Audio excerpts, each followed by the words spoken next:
This episode of Raw was really good. Fun matches, fun segments. I just love everything. The show is doing so much better than SmackDown. I was trying to upload a video for SmackDown last week, but I was just not having fun. I kept mumbling. The episode was boring. I just did not enjoy SmackDown. This episode, however, really got me back into the wrestling scene. My name is Calvin Trin, and today I'm going to be reviewing Raw on January 13th, 2025. The show kicks off with CM Punk. He opens the segment by recapping last week's Raw where he beat Seth Rollins. He pretty much explained what happened at last year's Royal Rumble, and now he's joining this year's Royal Rumble to achieve his WrestleMania dreams. But Seth Rollins comes out and interrupts Punk. And Seth also recaps last week about why he's disappointing himself. And now he's joined the Royal Rumble for the sole purpose of ruining Punk's dreams. This man is very obsessive. I'm not gonna lie to you, very obsessive. Drew McIntyre interrupts, mentions that Seth is very selfish, disgusting, not doing the right thing for the company.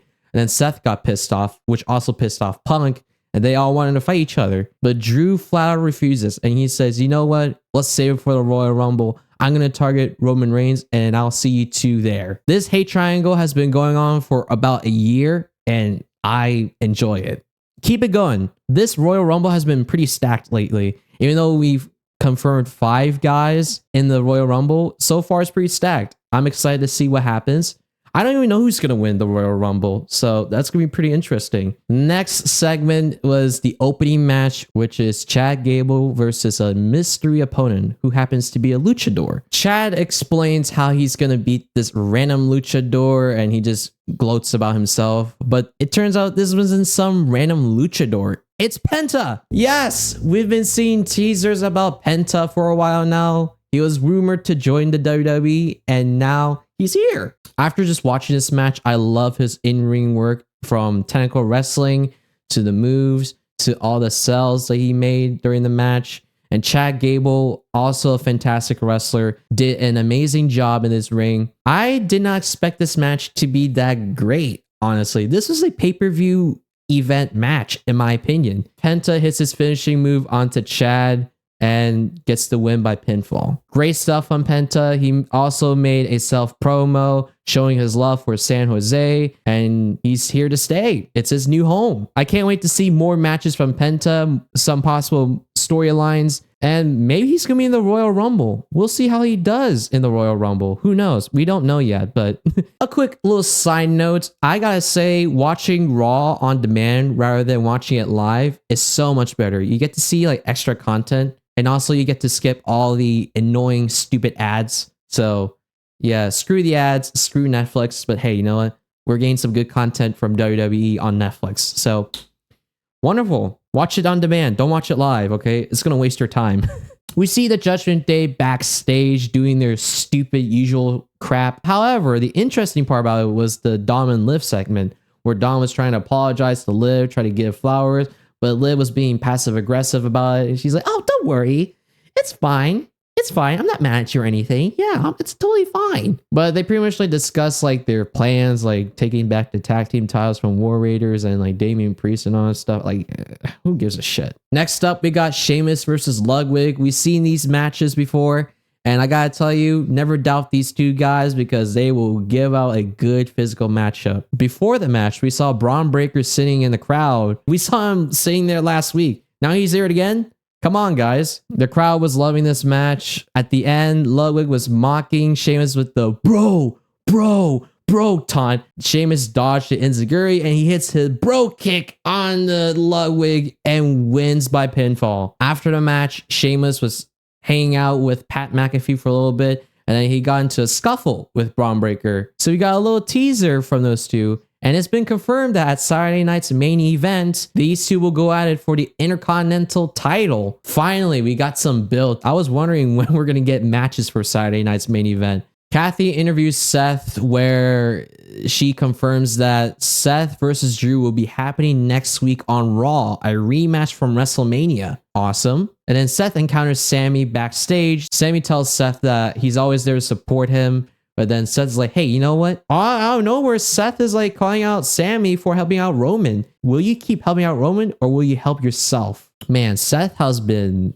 very, very heelish lately. I'm not gonna lie. Not only is he an ass kisser, he's also selfish and kind of obsessive with people. Like, come on, dude. Why are you like meddling with other people's business? Seth has been doing such a good job with his role right now. We're like anticipating if he's gonna be a heel or not. Most likely he's gonna be a heel, but this build up to his character, it's really intriguing, very interesting. Next up was Gunther's promo segment. He was heavily missed last week. Gunther recaps the debut episode of Raw on Netflix, and then he starts to insult the in-ring action, saying there's too much drama. So he was like, who cares? The only thing that matters is my championship. And then Jay comes out, interrupts Gunther with the yeet, and then challenges Gunther to a match for the championship at the Saturday night's main event. Oh, we have another one confirmed for the event. Gunther was like, sure, I accept the match, but are you sure you want to do this? You might want to reconsider. And then Gunther talks about their history with the Intercontinental Championship matches. And then Gunther continues to insult Jay by, for example, by calling him a talented tag team wrestler. As he was leaving the ring, Uso stops him and says, you know what?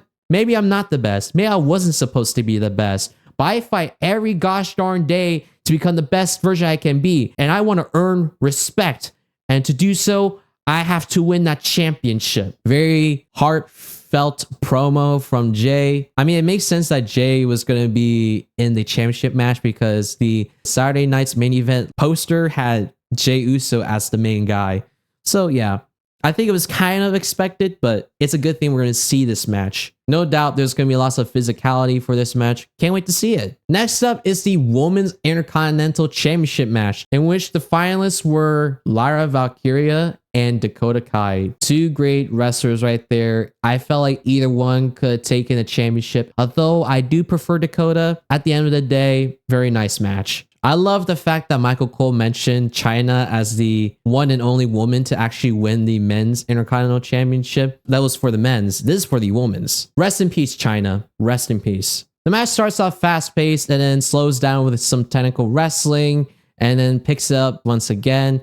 I love the moves they were making. Crowd was into it as well. Dakota hits a GTK. I think that's her finisher. But Lyra just brought out of the ring and Dakota could not capitalize the pin. And then later on, Lyra hits the Nightwing finisher, pins Dakota 1, 2, 3, becoming the inaugural Women's Intercontinental Championship. Congratulations. History being made. Solid match. The New Day in the backstage has confirmed that they're going to have in-ring action next week. We're going to see how that goes. They've been doing great as a heel tag team.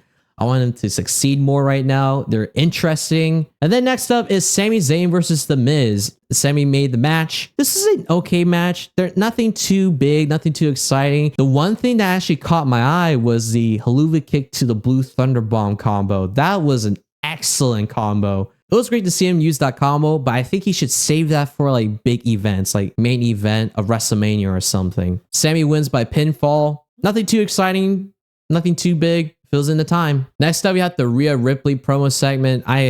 Not gonna lie, this segment was kind of mediocre. At the beginning, it was good. Rhea recapping last week's Raw, where she won the championship and how she's like the most dominant woman. And then Nia had to come in there and she's like, oh, I'm going to enter the Royal Rumble and I'm going to either target Tiffany or Rhea. And then this, yeah, she's just yapping a lot. And honestly, the crowd was booing her like a lot. She had like a lot of heat on her, like, damn. And then Nia calls out Bayley and insults the San Jose crowd. Then Bayley jumps over the barricade, gets in the ring, confronts Nia. Nia pushes her down, pushes Rhea as well. And then Rhea and Bayley teamed up on Nia, and then she got out of the ring. Nothing too interesting, but I guess we got confirmation that Nia's going to be in the Royal Rumble.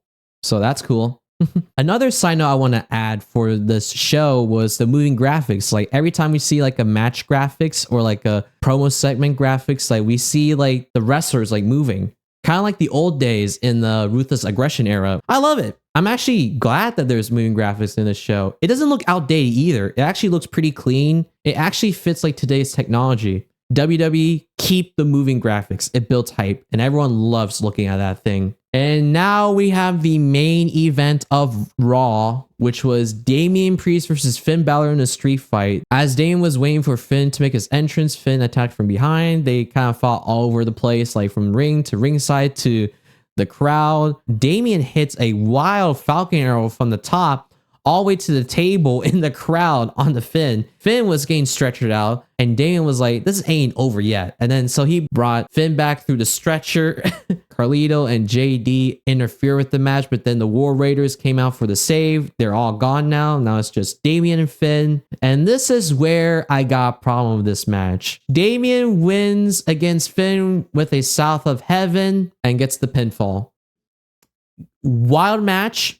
It's a good match, maybe a little too much furniture in my opinion, but nonetheless, great hardcore match. I love like the storytelling in this one. The problem I have with it is that Finn, my dog, he keeps on losing against Damian Priest in these matches. I have never seen Finn win against Damian at all. Why does the creative team keep on making Finn lose in the matches? Like, why? Why are you not giving him a push? I love Damian, man. I love both of these guys. But Finn has lost like 2 to 3 times now against Damian? I don't freaking know. I don't even know, to the point where I don't even care anymore. Ever since Finn won that Universal Championship, he has not been getting a good push. And now he's in the Judgment Day. The Judgment Day has been uninteresting lately, except for that Liv and Dom relationship thing. There's some little sparks between them. I like it. The rest of them is just, I'm not enjoying it. Break them up, dude. If you're not going to do anything with the team, just break them up. That's just my opinion. You guys can disagree with me if you want, but man, I feel so bad for Finn. I want Finn to get a push. Just give him a good push. All right. Yes, he won a tag team titles, but give him a singles championship, man. Give my guy some break. Sorry for marking out, but overall, main event was good. The opening segment and match was good. Good matches, some okay matches here and there, but overall, there was a good episode of Raw. I enjoyed it. I feel like SmackDown needs to pick up the pace after it just switched to 3 hours. So hopefully SmackDown this week gets better. If not, then I don't know if I'm going to do a review on SmackDown. So I do apologize in advance. All right, guys. Thank you guys so much for watching this review on Raw. I can't wait to see Saturday night's main event this month, and as well as the Royal Rumble. The Royal Rumble matches are hyped. All right.